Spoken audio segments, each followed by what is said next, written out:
Today, we're going to talk about diabetes. You know, this human body is made up of a lot of cells, and that's where we are living in. And every cell has a job. Not one cell is without a job, so they're all got something to do. And to do that job, they need energy. So every cell needs energy so it can do its assigned job. And the energy comes from glucose. So every cell needs glucose in order to be able to do its work. And so there is a door on every cell, and there's a lock on it. And so glucose enters through that door, gets into the cell, and there's energy in the cell, and then the cell is able to do its work. But in order to get into the door, it requires a key because the door is locked. And the key is called insulin. So in order for the sugar to get into the cell, in every cell of the body, it requires insulin. Let me rephrase that. It's not every cell, but just about every cell. There's some unique cells that don't require insulin to get in, but majority of the cells require insulin as a key to get in. So what is diabetes? Diabetes is simply a situation in which there's a problem either with the lock or with the key. And so the sugar can get into the cells, and the sugar in the blood rises, and we call it diabetes. The reason we call it diabetes is because apparently in some language, I think it's Greek, it means putting out a lot. And so when the sugar rises in the blood, unable to get into the cells, so then the blood sugar starts to get out into the kidneys. So the kidneys are getting rid of that sugar, and along with that, they get rid of water. It's something called osmotic diuresis, which you may have remembered from school. So that's why it's called diabetes. So as I said earlier, the problem is either with the lock or the key. So if there's a problem with the key, that means there's not enough insulin in the body. You're going to have diabetes or high levels of sugar. That diabetes is called type 1 diabetes. So type 1 diabetes means we don't have enough insulin in the body. And who makes insulin? It's an organ in the body called pancreas. So we have an organ in the body, and it has two jobs. One is to help with digestion, and we call that these enzyme production. When you eat, food needs to be digested, and pancreas produces a lot of enzymes for that purpose.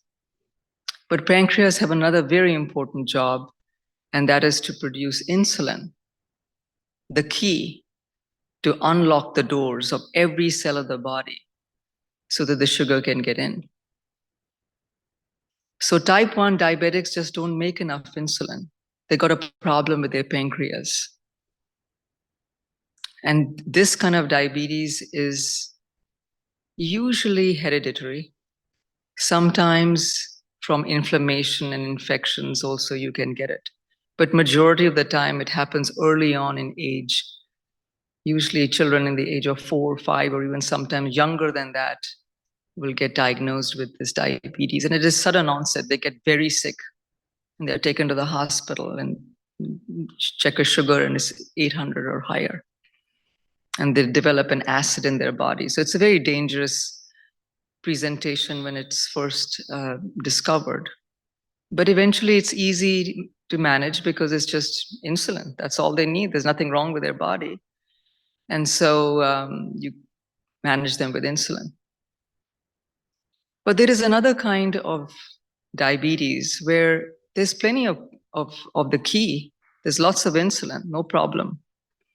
But the lock is not good. So the key, the insulin is trying to get into the lock and it's trying to open the lock so it can get in, let that sugar in. But that lock is just jammed. Have you had that experience sometimes with locks in your house? Where you just, the key, you have the right key. And maybe somebody from the family might bring you another key and say, hey, why don't you try this one? This is a duplicate. The human body does the same thing. The insulin is not able to get that lock to open and get that sugar in. So more insulin is produced by the pancreas and more is produced by the pancreas. And actually, these patients have high blood sugars, but actually high levels of insulin in their body. More insulin than would be expected for that level of sugar that they have in their body. So they have a condition called hyperinsulinemia. There's nothing wrong with their pancreas. The pancreas are working hard, in fact. They're like, goodness gracious, what's wrong with this lock? I can't seem to open it. So this is called insulin-resistant diabetes. And the other name for that is type 2 diabetes. And it's actually the more common form of diabetes. In America right now, 11% of the population has diabetes. And majority of it is type 2. And there's an epidemic of it in the world. And it's very deadly. And the reason it is because it causes so many problems. Once the sugar rises in the body, it starts to cause a lot of problems. And that's why it becomes so deadly. So type 2 diabetes is where the locks are not responding. So this is called insulin resistance, or it's called tissue resistance. With the tissue, the cells just don't want to respond to that insulin. You can eventually get the insulin level so high that eventually they will be able to get that door open. But that's where the problem is. And so why does that happen? Why does this type 2 diabetes happen where all of a sudden the cells stop responding? The most common cause for that is actually overweight status. So obesity. And obesity does not necessarily, it may not match your criteria of obesity. You might look at somebody and go, they're not overweight, but for their body, they are. And so the sugars will be higher in these people. And because there's an epidemic of obesity in the world, we are now seeing so much diabetes. So what's the problem? So what if the sugars are running high in the body? Why is it deadly, as I just said earlier? What's the problem? Sugar's running high. Okay, well, the kidneys will get rid of it. The reason why the sugar is a problem is because, as I said, most of the cells need a lock to be opened in order for the sugar to get in. There is one cell in the body, or one kind of cell in the body, that does not. And that cell is what's lining the blood vessels in our body. So we have channels in our body called blood vessels, and they are supplying the blood to the whole body.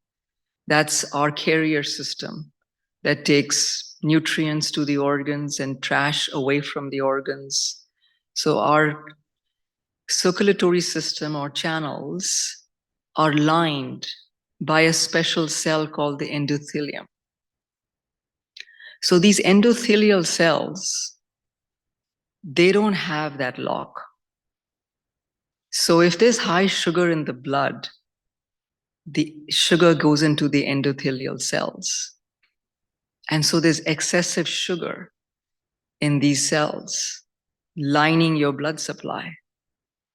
And the sugar goes in there and it just destroys the cells, because there's high sugar in the blood and it all is being absorbed, or it just goes right into the cells, and the cells start to die. And so there's destruction of the lining of the blood vessels in people who run high sugars. And that's where the problem is. All the complications of diabetes, from the head to the toe, are related to this problem, the lining. So what happens? You get cardiovascular problems. So let's see, what happens to the brain. The lining of the blood vessels to the brain gets affected. So not as enough blood supply to the brain. So what do you get? More chances of strokes. Not enough blood supply to the eyes. So then you have a loss of vision. Sometimes those lining gets so swollen in the eyes and they burst. The blood vessels start to burst. It's called retinopathy. And people can get blind from that. So it's a blood vessel problem. There's nothing wrong with the eyes. But because of the blood supply that is going to all the organs, like even to the lenses of the eye or to the vitreous of the eye, it causes high pressure. So there's more glaucoma, more cataracts in people who have high blood sugars. Heart disease, of course, is more common because of that.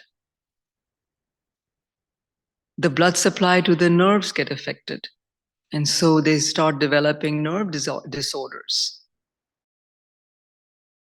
They called glove and stocking distribution neuropathy, in which they start to lose sensations in their hands and feet. It's called glove and stocking distribution. They can't just feel things. And so when they can't feel it, sometimes they may step on something. If you step on even on a little thorn, you immediately know there's a problem. You're going to sit down, you're going to look for that thorn, you're going to pull it out. Well, a diabetic, because of that impaired blood supply to the nerves and loss of nerves regulation, they can't even feel it. So they can walk around with a serious nail in their foot and not even know it. They could be wearing shoes that are too tight for them and not even know it. They're very comfortable walking. And the next thing you know, they've got an ulcer in their foot. And now that ulcer is not going to heal. Why? Because the blood supply is a problem. So the problem is with the blood supply because of the damage that happens to the endothelium. There is kidney failure. The commonest cause of kidney failure and dialysis in the United States and the world is diabetes. So the commonest cause of kidney failure is diabetes. And of course, type 2 being the more common, we see a lot of that. And it's the same thing. The blood supply to the kidneys gets damaged. And so as a result of that, there is a loss of kidney function. So diabetes can be quite a burden. And now that I have burdened you with all of those things that the diabetes does, we have done better in the last 5 years with diabetes than we have done perhaps with any disease out there. There's really so much out there, so much, that diabetes is really not that big a deal anymore. As long as you're willing to take care of it, it's actually a very easily manageable disease. So now that you know what the problems are, your next question is, okay, how do I know if I have diabetes? Well, if it is type 1 diabetes, I said, usually it's sudden onset and you're going to get very sick. And very sick could be, you just feel like you have the flu. I mean, it's just so bad, nausea, vomiting. You're not going to sit at home with it. It's just not going to happen. And so that's a very dramatic presentation. But it's the type 2 diabetes that is sometimes difficult to diagnose because it's smoldering. So it's very important to actually get a blood sugar checked to make a diagnosis of type 2 diabetes. You can't really make a diagnosis without checking blood sugars. So going regularly for a blood sugar check or just routine blood work is always a good idea, especially if it runs in the family. But even if it does not, checking for blood sugars is always good. And it doesn't have to be fasting or any of that fancy ways of doing it. Just a simple blood sugar any time of the day. If it's elevated, okay, there's a problem. And then you're going to have to figure out what the problem is. Ask yourself, did I go raid the donut shop this morning? If you did, please don't raid the donut shop. It's not good for you. And that's the other thing. I often get this question. In fact, most of us get that question who are in the medical field is, can I get diabetes from eating a lot of sugar?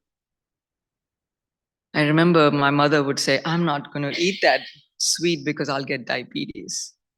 They have this worry that if they just ate a little, dessert like toli, they're going to get diabetes. And the answer to that is no.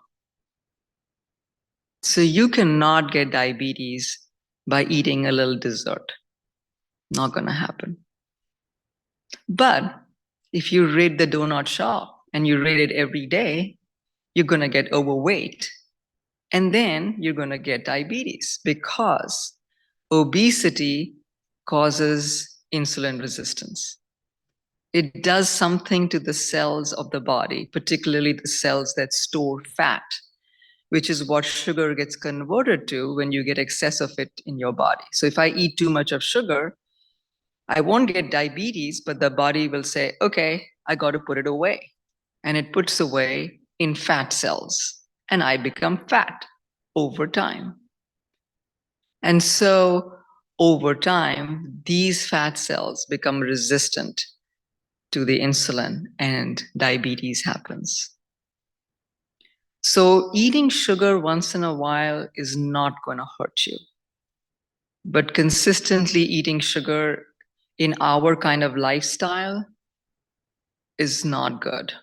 Even farmers out there that are working their farms are really not as physical as they were years ago.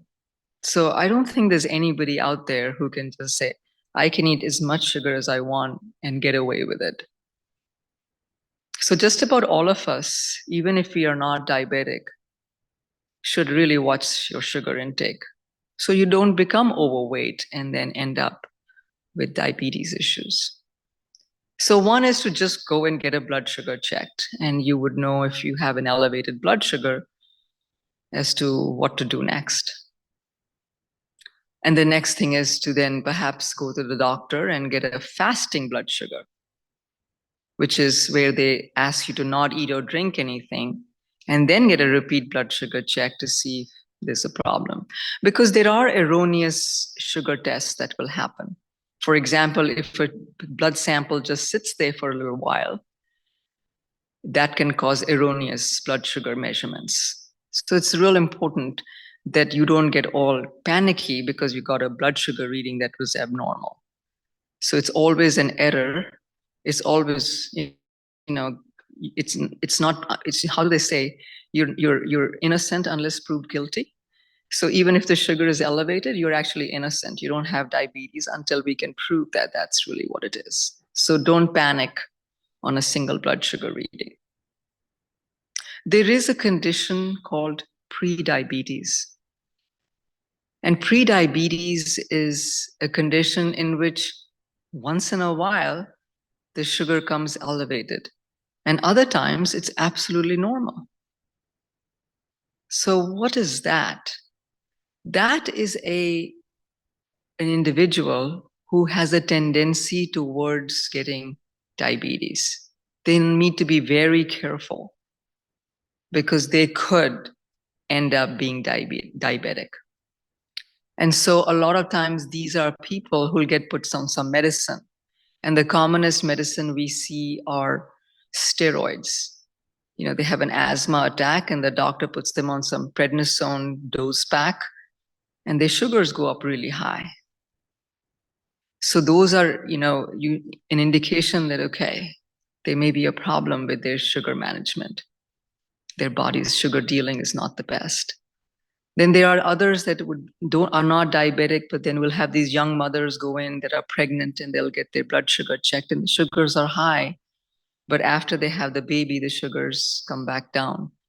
And so that's called gestational diabetes. And quite often down the road, these mothers will have type 2 diabetes. So pre-diabetics are those that are not florid diabetic. Their sugars are not always high, but are high risk of developing diabetes. So as I said, the first thing is to get a baseline blood sugar, just a random blood sugar checked, and then maybe a fasting blood sugar. There is a test that we do, and it is called hemoglobin A1C. Has anyone heard of that test? Yeah? Okay. Yeah, I know. It's a very commonly done test.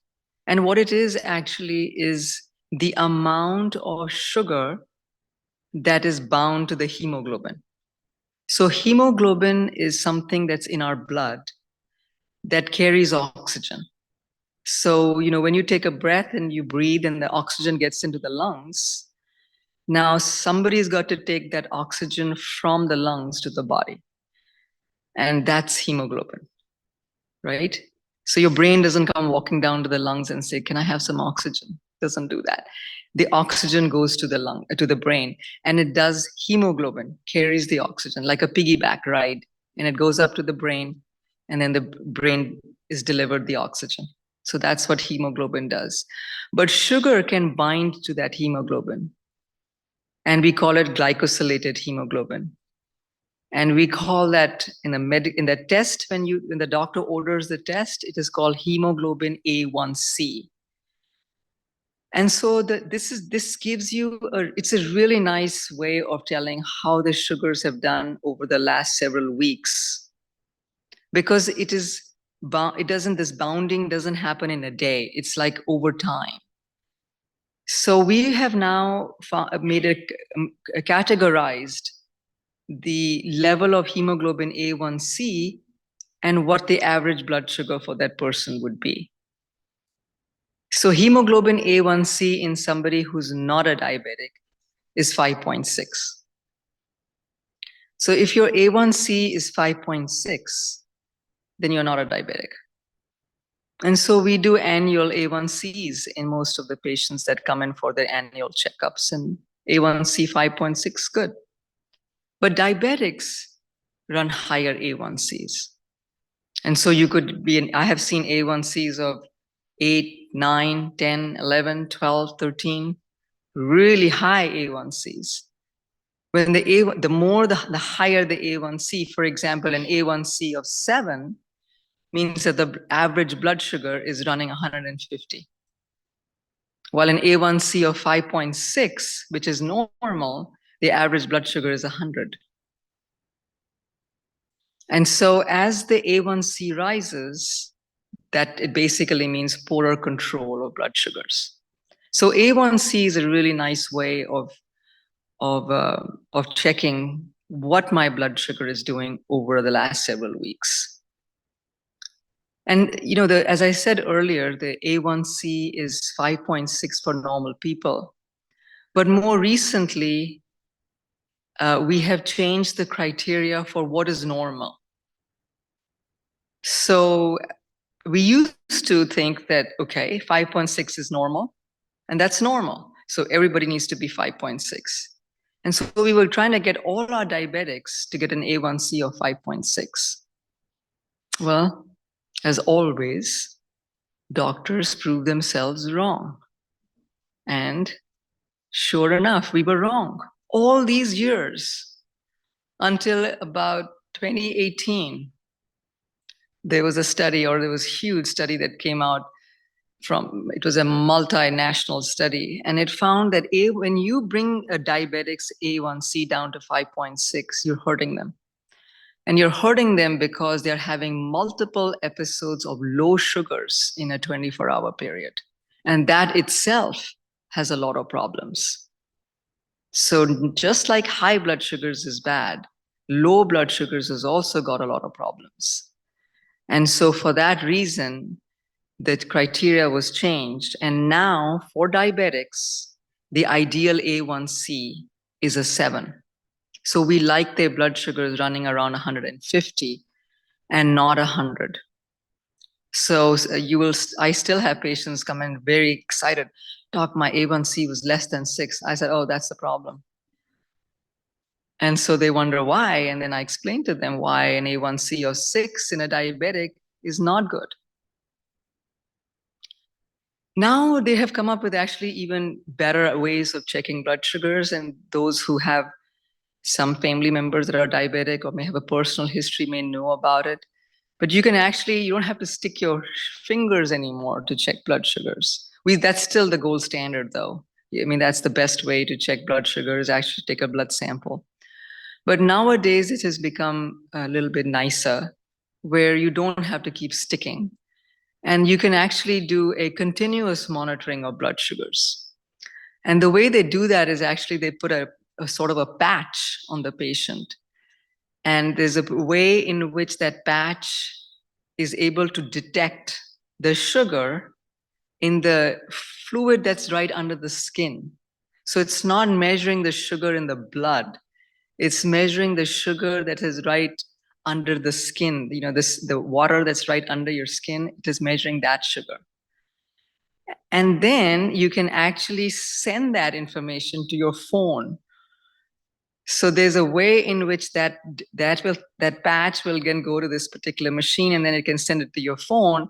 And you'll have these patients whose alarms are going off because they look at their phone and say, oh, my blood sugar is this. And without having checked their blood sugars now, sticking themselves or anything, any time of the day or night, they know if they can put those parameters in there, and they'll know if the sugar is either below a certain number or above a certain number. So it's really become the newest and most fashionable way of checking blood sugars is to do this continuous form of blood sugar checks. So it looks like I'm already beyond time, or do I still have some more time? We still have time, right? It's 11:30, right? Okay. I saw Sister Ranjan come in and I thought we have to do some meditation. Okay, so I have a few more minutes. So this is the most modern and most fashionable way of checking blood sugars, and it's really, really good. But there are downsides of it. And the downside is, first of all, it is dependent upon this fluid that's under your skin. So if you got too much, like a lot of my patients do with edema, which is swelling, it can be erroneous. Or if they are dry, dehydrated, or if they're doing it at a spot that's just not getting enough circulation and there's a stagnant fluid in that part of the body that they're checking it. So there can be erroneous readings. And if we are not sure, or if the doctor is concerned, they will send them to the lab and confirm that if their blood sugar. Like I had this lady who came in and her number said she had a blood sugar of 24. She's talking to me. Blood sugar 24, I would have her passing out in my office. So we sent her to the lab, and sure enough, her sugar was not 24, and it was 100 and something. So many times, because of this fact that it's not actually checking the sugar in the blood, it can be erroneous. But it's really getting better and better. The technology is improving, and it's a very good way of checking blood sugars. There's also now so now how do you treat diabetes? Let's just talk about that. And I'll throw in the first thing, which is insulin, right? So give them insulin. And that is the treatment for type 1 diabetes, is insulin. There is nothing else for them. And so all type 1 diabetics are on insulin. And there's now nice ways for them to manage their sugars. And so we see a lot of people that got diabetic in their early ages and just didn't do a good job taking care of their sugars. And so they got all this kidney and other issues going on. But now they have the insulin pumps where they have even now insulin pumps that can detect the sugar and give the insulin. So it literally acts like an artificial pancreas in their body. And it's like literally doing it all for them. And so it's the technology, as I said, diabetes is not that kind of disease that, oh my gosh, it's a death sentence. Not at all. It's actually become something that is very livable, and you can live an absolutely normal life with no end organ damage. It takes a little responsibility, of course, but yeah. So that's what all type 1 diabetics do. For type 2 diabetes, there's a whole host of medication. I had to write them down. I was like, goodness gracious, there's so much out there for type 2 diabetes. And so I'm not going to go through this whole list with you, but I'm just going to tell you that it basically falls into two criteria, or 2 or 3 different criteria. The first is to push the pancreas to produce more insulin and have more keys coming out to those locks. And so that's what some of these medicines are for type 2 diabetes.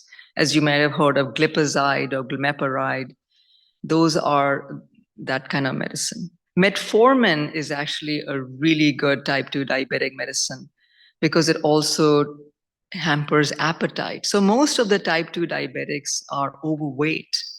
And so we are trying for them to lose weight.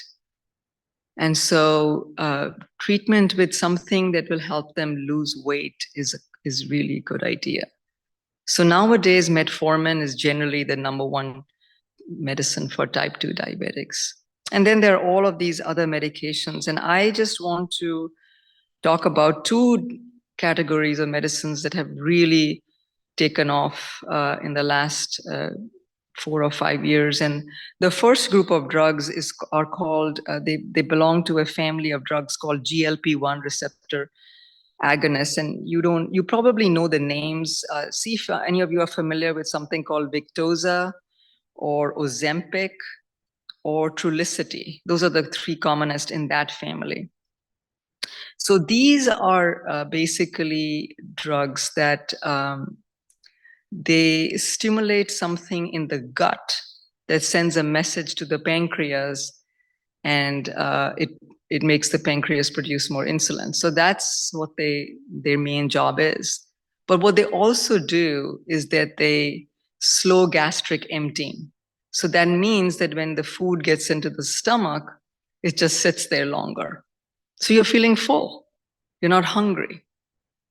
And so what happens when you are on these medications, you don't feel like eating as much, you get full, and so you don't eat as much, and so you lose weight.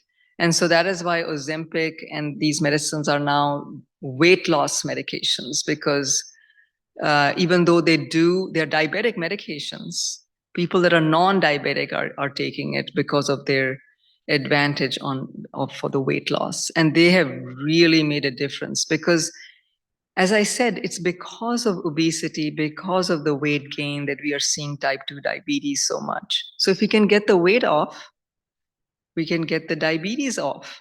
So yeah, these people who were diabetic today are all of a sudden not diabetic the next day because they've lost 50 pounds. And so when these medications, and they just came out in 2014, and so they're really relatively new drugs, and were not being used as weight loss drugs until just in the last couple of years. But they made a huge difference in trying to get people to lose weight and get their diabetes under control. The second category of drugs that I wanted to talk about are called SGLT2 inhibitors. And I'll mention some of the names you might be familiar with. Invokana is one of them, Jardiance and Farxiga. So there are actually 3 or 4 more, but they are the most commonly used in the United States. So this group of drugs, they came out as diabetic medications. And what they do is that they inhibit the sugar from getting back into the body from the kidneys. So the sugar is gotten rid of by the filters of the kidney. And then there's a transporter that transports the sugar back in, and this medicine blocks that. So there's a lot of sugar that goes out in the urine. And initially, when these medicines came out in 2019, you can imagine the plight that kidney doctors like us had with, oh my God, they're going to just kill our kidneys with all their sugar going down. But guess what? We were wrong again. So it turns out these medicines are protecting the kidneys. It's been a shocking discovery for us as kidney doctors that these medications that we thought would be so dangerous for the kidneys, and there is a problem because when the sugar goes through, there's an increased incidence of urinary tract infections, but not that much, really not that much. But the protective effect for the kidney, 40% slowing down of the rate of kidney decline. 40%. You can literally have somebody who's going down towards dialysis and put a stop on that with these medicines. They're amazing. And not only that, they're doing the same thing with the heart. So it turned out we were using these medicines for diabetes. And in this last year, there were more nephrologists and cardiologists prescribing this drug than endocrinologists, even though it's a diabetic medicine. So this is a family of drugs that are very good to slow down the decline of heart disease and kidney disease in diabetics. Now even non-diabetics, we are using these medications if they have diabetes and if they have kidney and heart disease. But there are certain criteria for that. I'm not going to get into that since today's discussion is primarily on diabetes. But I would like to leave you all with this message that if anybody in your family or friends, neighborhood have anybody with diabetes, tell them to go and talk to their doctors about it, because the criteria to use these drugs is getting wider and wider.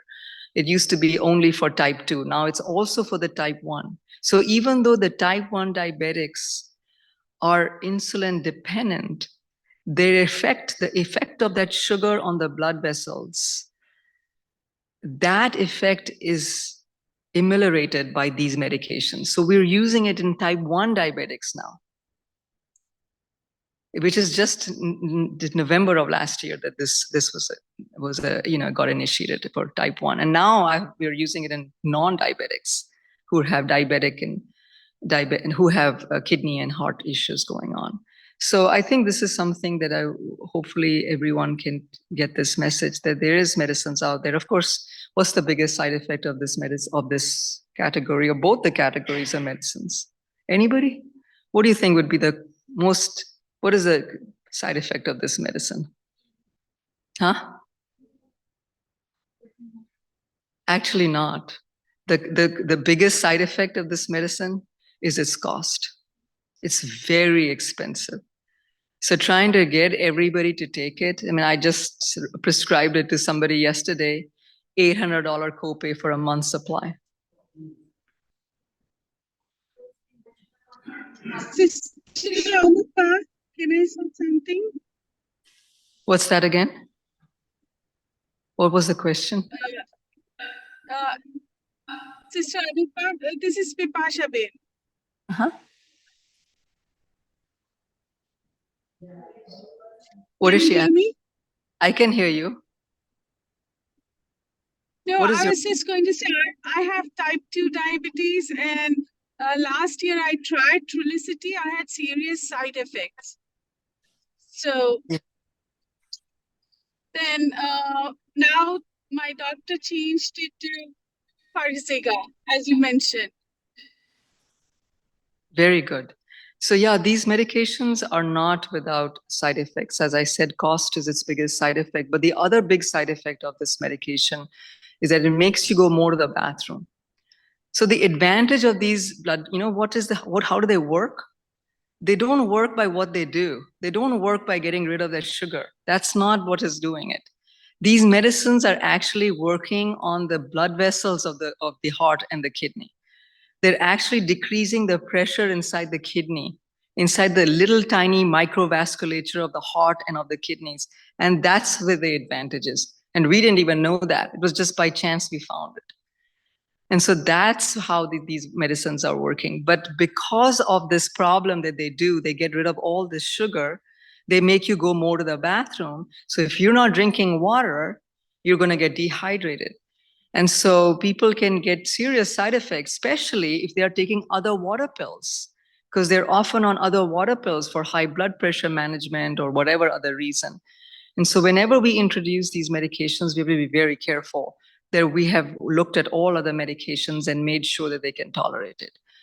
So so that's really the biggest problem with these medications. But we are so excited in the medical field now because it has really shown an improvement in kidney function. Otherwise, there was nothing else to offer these people. So this is all I'm going to talk about medicine. And last three things I'm going to talk about is actually the three most important things that we can do to take care of our diabetes. And the first is diet. And so we all know what to eat, especially this audience. We are so regimental in our lifestyle. So I don't even want to say a word more than anything I say would be just not even it doesn't make sense because you all are gurus in knowing how to eat and what to eat. So I think as far as diet is concerned, the main thing is, balance. There's nothing wrong in eating a little bit of sugar. In fact, if you just completely, restrict yourself, then sometimes the body almost craves it. So sometimes people go on a carb-free diet, and I don't recommend that. Eat a little bit of chapati or whatever you like to eat, but be balanced in how you do that. I have a dietitian nodding, so I'm glad I must be saying the right thing. Okay, well, thank you. I appreciate it. The second thing, of course, is exercise, because exercise is very important. What exercise does is not only what you think it does, okay, it makes you lose weight. Yeah, it does. But more importantly, it helps open up those locks. You remember I told you how in type 2 diabetes there's a problem with the lock? Well, that lock is easier for the insulin to get in if you exercise. And so it makes you insulin sensitive. It helps move the sugar into the muscle cells.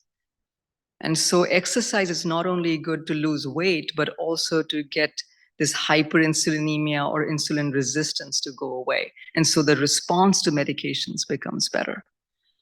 In fact, in people that are underweight, there's a group of people that are type 2 diabetic, but are not overweight. And you know what we ask them to do? We ask them to do exercises that will make them gain muscle weight, like little weightlifting, even body weight lifting, but sometimes like 3 to 5 pound weights to increase their muscle mass. Because if they do that, the muscle will help move the sugar into the muscle cells and make their diabetes easily manageable. And the last thing is, of course, meditation. This morning in our class, we were taught about us being the masters of the Prakriti or nature. And I know whenever we think nature, we think about calamities and all the problems that are happening in the world. But personally, whenever nature is brought to me, I think of the 5 elements that this is made of, this human body. And so we need to be masters of it, and we are. We are taught every morning how to master this body.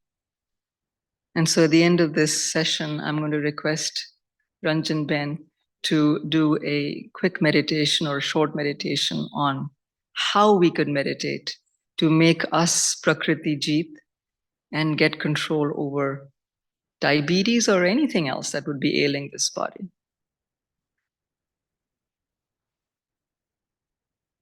Let me relax. Let me relax physically.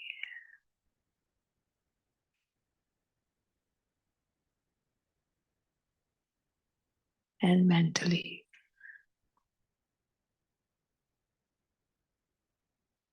I divert my thoughts within.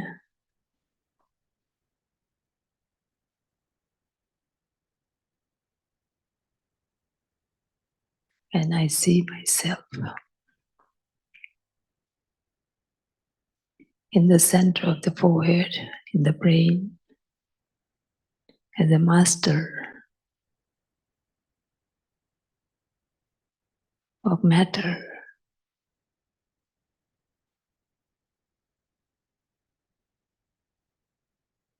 Since the body is made of the 5 physical elements,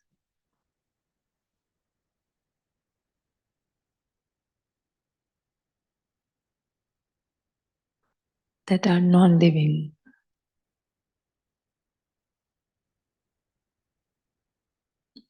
But I, the Master, am a living conscious being. I think,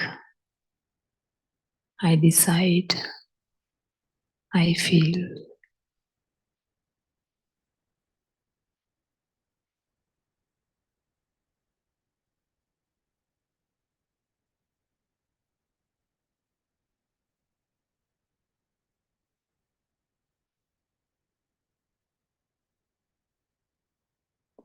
Let me heal my body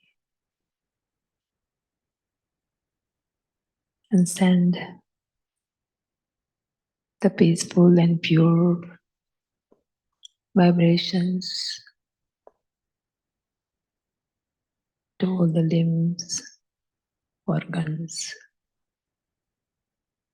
muscles and cells.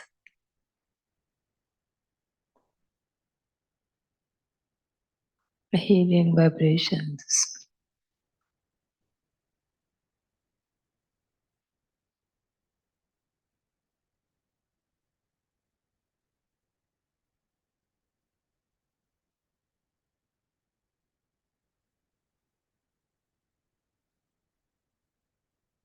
so that I'm able to face any physical illness. I allow my intellect to take right decisions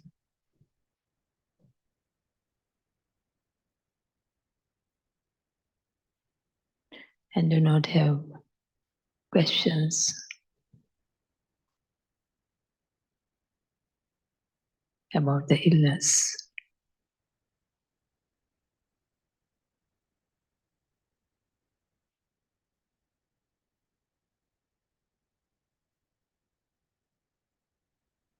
But rather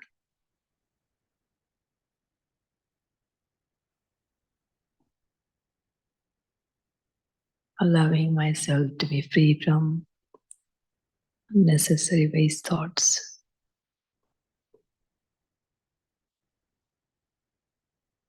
and charge myself with inner power.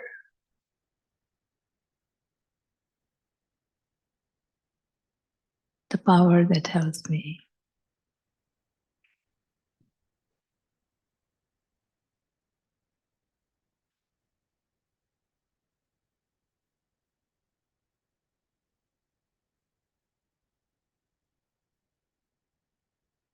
settle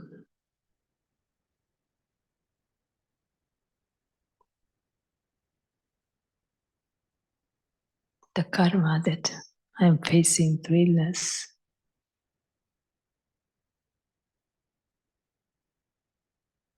And allow myself to have most elevated thoughts,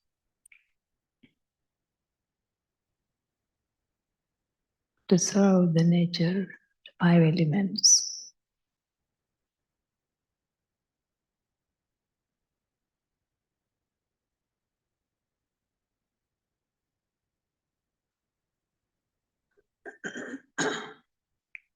these five elements have been serving me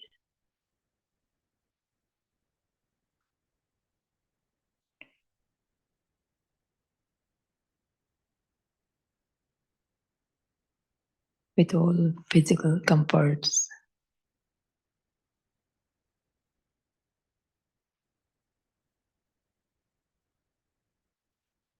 And I appreciate the cooperation. Now it is my duty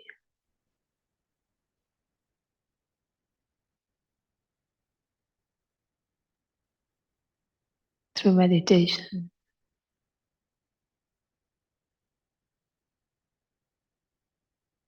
to send the pure vibrations, light and power,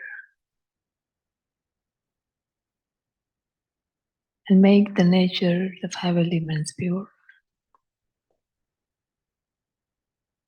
Then pure elements provide pure bodies, free from disease.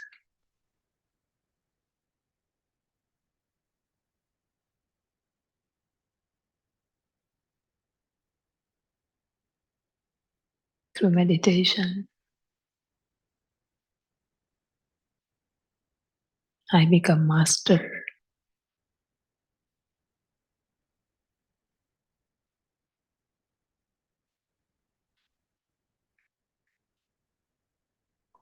Master of matter.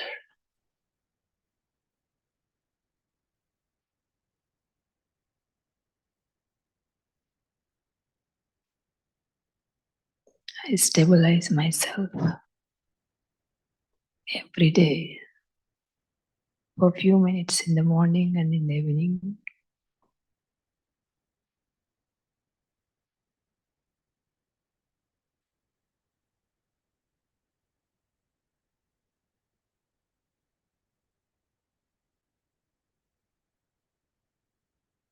And I become free from stress and become friend of the elements.